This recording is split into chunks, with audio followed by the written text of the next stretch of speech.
Hello दोस्तों, आपका मेरे यूट्यूब चैनल में स्वागत है।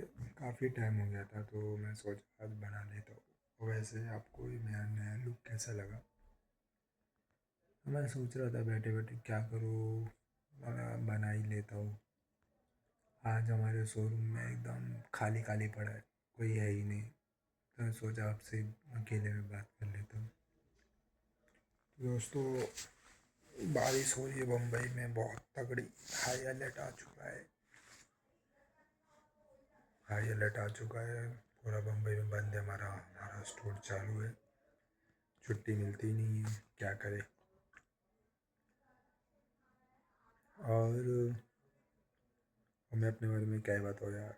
यूट्यूब पे वीडियो बनाने में कंटाला आ रहा है बहुत, क्योंकि व्यू आते नहीं है, कोई सब्सक्राइब करता नहीं है, तो मज़ा ही नहीं। मेन तो व्यू नहीं आते, तो उसके लिए यूट्यूब पे वीडियो बनाने में कंटाला आता है। क्या करूँ समझ में नहीं। चलो, बाय बाय।